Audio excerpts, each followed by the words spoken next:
ఓం శ్రీ సాయిరామ్. సాయిబంధులారా, ఆత్మస్వరూపులారా, ప్రేమస్వరూపులారా, అందరికీ నమస్కారం. సాయిబాబా గారి మీద వస్తున్నటువంటి వ్యతిరేక అసత్య ప్రచారాలకు సమాధానంగా ఈరోజు మొన్న ఒక వీడియోలో చూశాను. మన మిత్రుడు శ్యామకి బాబా గారు విష్ణు సహస్రనామం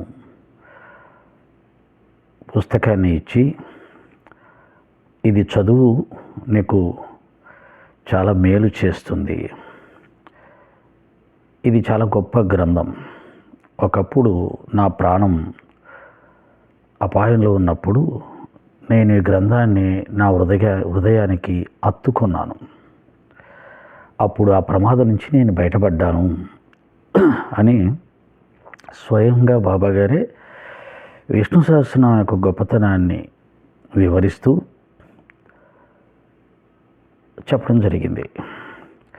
ఇక్కడ హృదయానికి అత్తుకోవడం అంటే అర్థం పుస్తకాన్ని ఊరికే హృదయానికి తగిలించుకొని పడుకోవడం కాదు, కూర్చోవడం కాదు. నేను హృదయపూర్వకంగా శ్రద్ధాభక్తులతో ఈ విష్ణు సహస్ర గ్రంథాన్ని పారాయణం చేశాను, దానివల్ల నేను ప్రాణాపాయ స్థితి నుంచి బయటపడ్డాను. ఇది బాబాగారు చెప్పింది. అయితే ఈ పుస్తకాన్ని శ్యామకు ఇచ్చే సందర్భంగా ఆయన ఏం చేశాడు, ఆ పుస్తకం ఓనర్ ఎవరైతే ఉన్నారో, అంటే సొంతదారుడు ఎవరైతే ఉన్నారో, ఆ రామదాసి అనే భక్తుడిని తనకు కడుపు నొప్పిగా ఉందని సోనాముఖి తీసుకురమ్మని చెప్పి బజారుకు పంపించి అప్పుడు ఈ పుస్తకాన్ని శ్యామకి ఇచ్చే ప్రయత్నం చేశారు. మన సోదరుడు ఏమంటాడంటే, అలా ఎందుకు చేయాలి, పాపం అతను చదువుకుంటున్నాడు పుస్తకం, అతని పుస్తకాన్ని దొంగతనంగా తీసి ఈ శ్యామకి ఇవ్వడం ఏంటి, ₹2 పెట్టి పుస్తకం కొని ఇవ్వాలి కానీ అలా దొంగతనం చేసి ఇస్తారా, చూసారా బాబాగారు అని దాన్ని చక్కగా అమాయకంగా అతని పద్ధతుల్లో దాన్ని వక్రీకరించి బాబాని ఏదో ఒక దొంగనో లేకపోతే విలువ లేని వ్యక్తిగానో చిత్రీకరించే ప్రయత్నం చేశాడు. అలా చేయాలనుకుంటే సచిత్ర మొత్తం కొన్ని 100,000 కథలు దొరుకుతాయి వాళ్ళకి. కానీ సచిత్ర చదివిన సాయి భక్తులు ఏమనుకుంటారు, నవ్వుకుంటారు, అరే రే ఈ పిల్లవాడు ఎంత అమాయకుడు, ఎంత అజ్ఞాని, లేదా కావాలని చేస్తే ఎంత దుర్మార్గుడు అనుకుంటాడు. అసలు సచిత్ర చదివిన వాళ్ళు ఏమనుకుంటారు, అయ్యయ్యో అవునా, బాబాగారు ఈ విధంగా పుస్తకాన్ని దొంగిలించి ఇచ్చారా, అదేంటి మనం ఏదో బాబా గురించి గొప్ప అనుకున్నాం, ఇటువంటి బాబాక మందిరాలు కట్టి దేవుడిని పూజిస్తున్నారు అని అనుకునే అమాయకులు ఉంటే ఉండవచ్చు. అంత అమాయకులు ఉంటారని నేను అనుకోను. అలాంటి ఒక వ్యక్తికి మందిరాలు కట్టి రాష్ట్రపతులు, ప్రధానమంత్రులు, పీఠాధిపతులు, సిద్ధపురుషులు, మహాత్ముడని, గొప్పవాడని చెప్పడం ఏంటి అని కూడా ఆలోచించాలి కదా. వివేకం ఉన్న వాళ్ళు ఎవరైనా అలా ఆలోచిస్తారు. అలాంటి ఒక వ్యక్తిని దేవుడిగా, గురువుగా ఇంత పెద్దవాళ్ళు ఎలా చెప్పారు అని కూడా ఆలోచించాలి కదా. పాపం అదేం ఆలోచించకూడదని కొంతమంది వీళ్ళు చెప్పిన వెంటనే అవి నమ్మేసి బాబాగారిని వదిలేసి వెళ్ళిపోతూ ఉన్నారంట పాపం. సరే, అటువంటి వాళ్ళు ఉంటే ఏమి, ఊడితే ఏమి. శంకర భగవత్పాదుల వారు ఆధ్యాత్మిక మార్గానికి 4 అర్హతలు ఉండాలంటాడు. వాటిలో మొదటిది వివేక వైరాగ్యం. వివేకం సూక్ష్మమైన జ్ఞానం. ఎవరేం చెప్తే అది గుడ్డిగా విని మతాలు మారేవారు కానీ, దేవుళ్ళని వదిలేసేవారు కానీ, గురువుని వదిలేసేవారు కానీ వాడు ఎప్పుడు ఆధ్యాత్మికంగా ఎదగలేడు. ఆ చెప్పిన దాంట్లో నిజానిజాలను నిగ్గు తేల్చుకోగలిగిన సామర్థ్యం, తెలివితేటలు ఎవరికి ఉంటాయో, సొంతంగా ఆలోచించి నిర్ణయం తీసుకుంటారో వాళ్ళు మాత్రమే ఆధ్యాత్మికలో ముందుకు వెళ్తారు. కాబట్టి ఇక్కడ జరిగింది ఏమిటంటే, రామదాసి అనే అతను రోజు సద్గ్రంథ పారాయణం చేస్తున్నాడు, రోజుకు 2-3 సార్లు స్నానం చేస్తున్నాడు, బొట్టు పెట్టుకుంటున్నాడు, తీర్థయాత్రలు చేస్తున్నాడు, సద్గురువుల దగ్గర కూర్చొని పారాయణాలు చేస్తున్నాడు, సద్గురువుల దర్శనాలు చేస్తున్నాడు, అవధూతల దర్శనాలు చేస్తున్నాడు, అన్నీ చేస్తున్నాడు మనలాగే. కానీ అసలు సాధన అనేది లోపట ఉంది, మనసులో ఉంది. ఆ మనసులో ఉన్న కామ, క్రోధ, లోభ, మోహ, మదమత్సరములని 6 గుణాలు ఉన్నాయి. ఆ 6 గుణాలని నియంత్రించటము లేదా పూర్తిగా జయించటం, ఇదే ఆధ్యాత్మిక సాధన. వీటి ద్వారా మనోనాశనం అంటే మనస్సునే లేకుండా చేసుకొని చేయగలిగితే, మనస్సు లేకుండా పోతే ఏముంటుంది? రమణ మహర్షి చెప్పినట్టుగా మనసు ఉన్న చోట ఆత్మ ఉండదు, ఆత్మ ఉన్న చోట మనస్సు ఉండదు. మనస్సే ఆత్మగా పరిణమిస్తుంది. ఆ మనస్సు కనుక నియంత్రించుకోగలిగితే, నిశ్చలం చేసుకోగలిగితే అది ఆత్మగా పరిణమిస్తుంది అని చెప్పాడు. కాబట్టి అతని బలహీనత సర్వజ్ఞుడైన సాయినాథుల వారికి తెలుసు. కాబట్టి అతన్ని సంస్కరించే ప్రయత్నం మొదలుపెట్టి అందులో భాగంగా ఈ నాటకాన్ని క్రియేట్ చేశారు. అతను బయటికి వెళ్ళాడు. బాబాగారు ఈ యొక్క గ్రంథం యొక్క గొప్పతనాన్ని చెప్పి శ్యామకి ఇవ్వాలని చూస్తే శ్యామ ఏమంటాడు? అబ్బాయి నాకు వద్దు బాబా, నాకు అసలు దేవనాగరి లిపి చదవడం రాదు, అంటే సంస్కృతం చదవడం రాదు, అటువంటిప్పుడు నాకేం ప్రయోజనం ఆ పుస్తకం అంటే, లేదు లేదు శ్యామ తీసుకో, కష్టపడి రోజుకు ఒక్క పదమైనా చదువు, అది నీకు చాలా మేలు చేస్తుంది అంటాడు. అంటే ఇక్కడ మనం ఏం చూడాలి? బాబాగారు విష్ణు సహస్రనామానికి అంత ప్రాధాన్యత ఇవ్వటాన్ని మనం గమనించాలి. ఒక సద్గురువు, ఒక యోగి విష్ణు సహస్రనామానికి అంత ప్రాధాన్యత ఇస్తున్నప్పుడు మనలాంటి సామాన్యులం దాన్ని ఎంత శ్రద్ధాభక్తులతో పారాయణం చేయాలని తీసుకోవాలి. దాని నుంచి అది పక్కన పడేస్తాం, అది వదిలేసాం, అసలు అది కనపడకుండా చేసేస్తాం. అలా కనపడితే మళ్ళీ ఆయన సనాతన ధర్మానికి సంబంధించి సత్పురుషుడు అయిపోతాడు. ఒక ముస్లిం విష్ణు సహస్రనామానికి అంత ప్రాధాన్యత ఇవ్వడు కదా, దాని గొప్పతనాన్ని అంతగా పొగడ్డు కదా. ఒకవేళ పొగిడాడనుకో, దాన్ని అంతగా విశ్వసించాడనుకో, దాన్ని అర్థం ఏంటి? సాకార రూపుడైనటువంటి విష్ణు భగవాన్ని కూడా అతను అంగీకరించినట్టు. ఎప్పుడైతే సాకార రూపాన్ని అంగీకరించాడో, ఆయన గొప్పతనాన్ని 10 మందికి చాటుతున్నాడో, అతనికి ముస్లిం గాడు హిందువు అయిపోతాడు. ఎందుకని? విగ్రహారాధన కానీ సాకార రూపాన్ని కానీ అంగీకరిస్తే వాళ్ళు ముస్లిం మతానికి సంబంధించరు. అలా సాయినాథుల వారు మళ్ళీ ఇంకో రకంగా చూసినా ఆయన సనాతన ధర్మం, హైందవ ధర్మానికి చెందుతాడు. కాబట్టి అది మనం దాచిపెట్టేయాలి. తర్వాత చెప్తాను. దీని రెండవ ప్రయోజనం, విష్ణు సహస్రనామం గొప్పతనాన్ని చెప్పడం ఒక ప్రయోజనం. అది హిందువులకి, సర్వలోకానికి కూడా విష్ణు సహస్రనామం యొక్క గొప్పతనాన్ని చెప్పడం బాబాగారి మొదటి ప్రయోజనం. రెండవ ప్రయోజనం ఏంటి? రామదాసిలో ఉన్న బలహీనతను తొలగించాలి. ఏమిటి అతనికి ఉన్న బలహీనత? చీటికి మాటికి కోపం రావడం, ఏదైనా నచ్చని పని జరిగితే వెంటనే ఎగిరి గంతులు వేయడం, నోటికొచ్చినట్టుగా దుర్భాషలాడడం.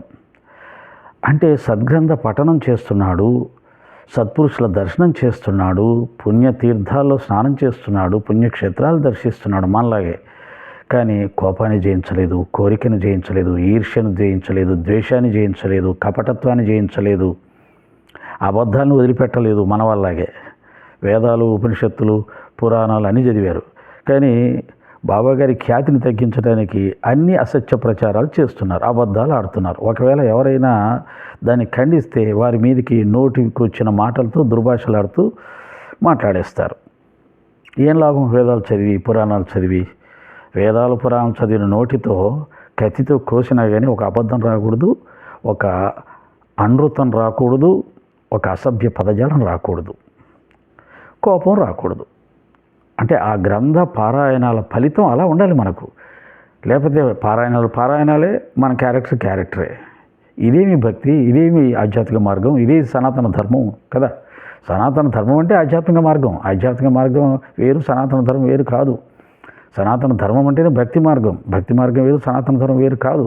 కాబట్టి భక్తికి, ఆధ్యాత్మిక మార్గానికి కొన్ని లక్షణాలు ఉంటాయి. అవి ఏవీ లేకుండా సనాతన ధర్మం అంటే ఎలాగా? అది. ఇక రెండవ ప్రయోజనం, రామదాసికి కోపం ఎక్కువ అని చెప్పాను కదా. ఆ కోపాన్ని అతనికి తెలియచెప్పి ఆ గుణాన్ని వదిలేసుకోమని హెచ్చరించడానికి బాబాగారు ఈ సంఘటనని క్రియేట్ చేశారు. రామదాసి సోనాముఖి తీసుకొని రాగానే అక్కడే ఒక క్యారెక్టర్ ఉంది, అన్నా చెంచనీకర్. ఇతను ఎలాంటి వాడంటే ఉన్నట్టుగా చెప్తాడు.